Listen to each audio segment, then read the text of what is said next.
वाणिज्य गणित द्वादश, दो राशियों ए तथा बी के बीच का हरात्मक माध्य ज्ञात करना। माना ए तथा बी के बीच हरात्मक माध्य H है। इसका अर्थ ये हुआ कि ए एच बी ये हरात्मक श्रेणी में होंगे, एच पी में होंगे। तो 1/A, 1/H, 1/B ये किस में होंगे? AP में होंगे।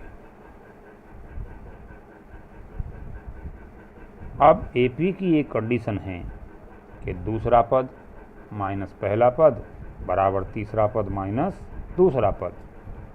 तो 1/H और माइनस 1/A बराबर 1/B और माइनस 1/H। तो ये 1/H और प्लस 1/H बराबर 1/A प्लस 1/B, ये उठकर यहाँ आ जाएगा। तो 2/H इक्वल टू, इधर LCM ले लेंगे, AB, यहाँ B प्लस A आ जाएगा अर्थात A प्लस B। तो यहाँ से H का मान आ जाएगा 2AB और बटे A प्लस B। यानी दो राशियों के मध्य यदि हरात्मक माध्य ज्ञात करना है तो उसका सूत्र हुआ H बराबर 2AB बटे A प्लस B। अब एक अंकित प्रश्न लेंगे, क्या 4 तथा 12 का हरात्मक माध्य ज्ञात करो।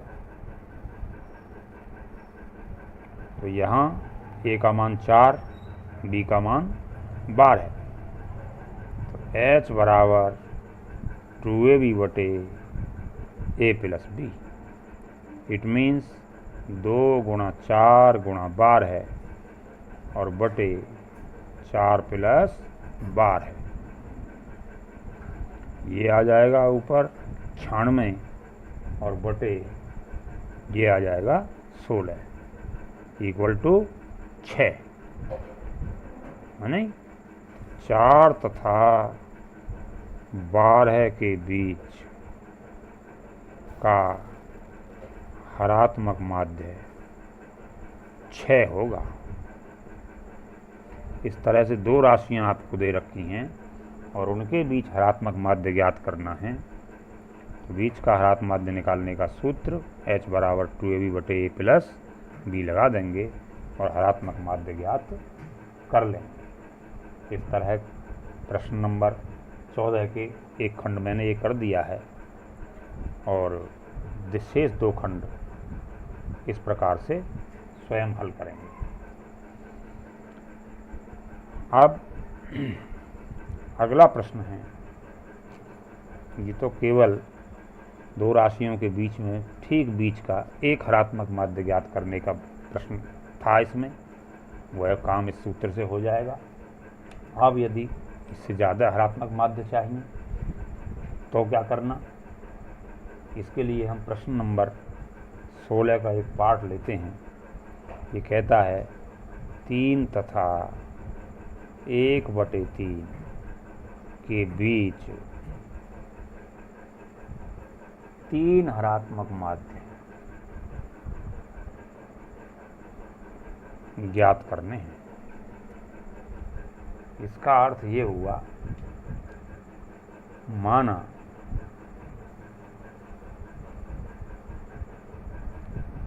हरात्मक माध्य H1, H2 व H3 हैं, तब 3 H1, H2, H3 1/3 ये इन HP ये हरात्मक श्रेणी में होंगे।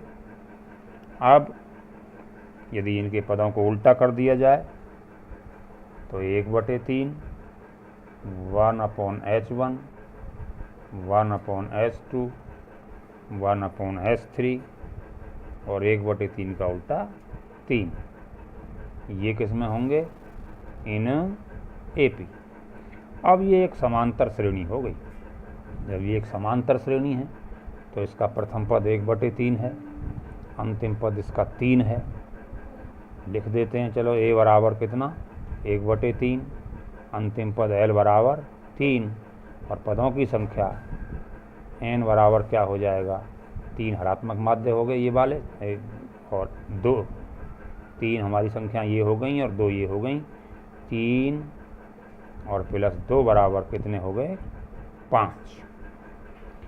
सूत्र L = A + N-1 × D से। तो L का मान 3, A का मान 1/3, N का मान 5 - 1 और D का मान ज्ञात करेंगे। तो 3 - 1/3 बराबर हो जाएगा 4D।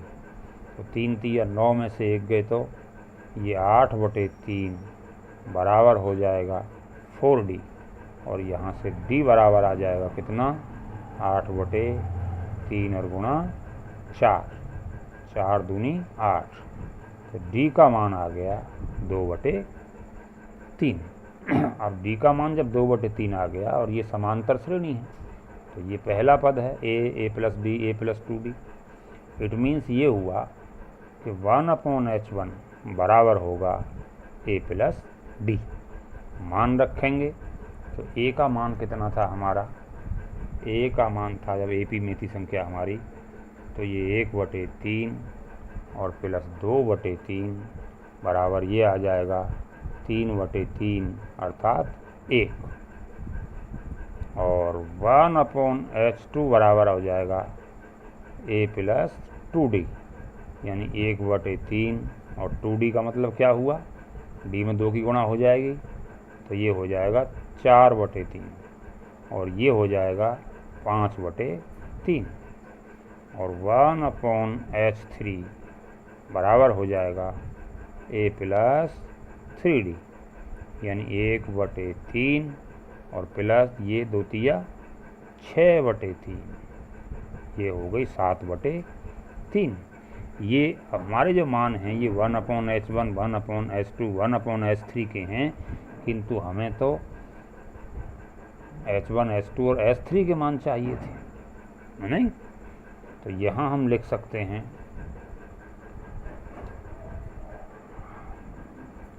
हरात्मक माध्य 3 कौन कौन से हुए? 1 भाई 1/H1 का मान 1, तो H1 का मान 1/1, तो 1/1 हो जाएगा। 1/H2 का मान है 5/3, तो H2 का मान कितना हो जाएगा? H2 का मान हो जाएगा 3/5 और H3 का मान इसी प्रकार से ये हो जाएगा 3/7। तो ये आपके 3 हरात्मक माध्य आ गए। अब इस प्रकार के प्रश्न 16 में 2 खंड और हैं। प्रश्न संख्या 16 हल करेंगे। एक खंड मैंने कर दिया है, 2 खंड शेष आप करेंगे।